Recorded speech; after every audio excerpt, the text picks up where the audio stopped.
오늘은 빼빼로데이로 많이 알려졌지만 농업인의 날이기도 합니다. 올해 강원도뿐 아니라 전국의 쌀 농사가 대풍을 맞으면서 농업인들은 벌써부터 쌀값 하락 걱정에 근심이 큰데요. 수매가 결정에도 난항이 예상되고 공공비축미를 확대해달라는 요구도 거세지고 있습니다. 김진아 기자입니다. 원주 문막의 미국 처리장입니다. 창고에 다 들어가지 못한 쌀들이 마당 한가운데 적재돼 있습니다. 올해 원주 문막의 쌀 생산량은 7,100여 톤으로 지난해보다 28.2%, 1,600톤이나 늘었습니다. 긴 장마에 태풍 피해가 있었던 지난해와 달리 올여름 계속된 무더위는 벼농사엔 더할 나위 없이 좋았기 때문입니다. 도내 쌀 생산량도 지난해 12만 7천 톤보다 22% 증가한 15만 5천 톤에 달할 것으로 추정되는데 지난 5년 동안의 최대치입니다. 기후가 좋아 벼농사가 대풍인데다 15년 만에 처음으로 쌀 재배 면적도 500헥타르 늘어난 영향입니다.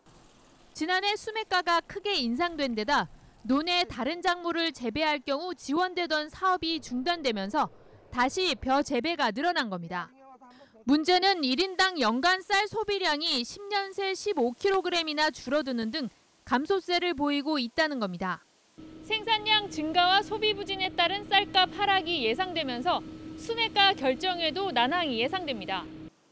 일선 농협 측은 지난해 생산량 감소에 따른 농가의 어려움을 덜기 위해 수매가를 크게 인상한 데다 저가인 남부지방 쌀과의 가격 경쟁력이 떨어지는 문제 때문에 수매가 추가 인상은 불가능하다는 입장입니다.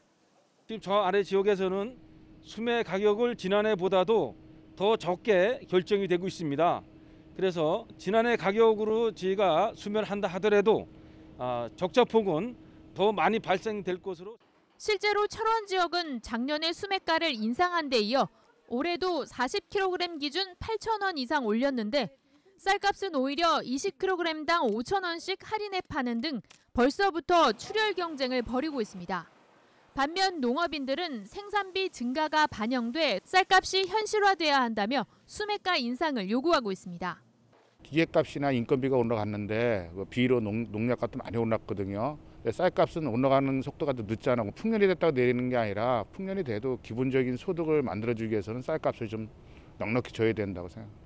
결국 전국 농축협 조합장들은 민간 차원의 해결이 불가능하다며 쌀 30만 톤을 시장에서 격리하는 등의 수급 불균형 해소 대책을 세워달라는 조합원 서명을 정부와 국회에 전달했습니다.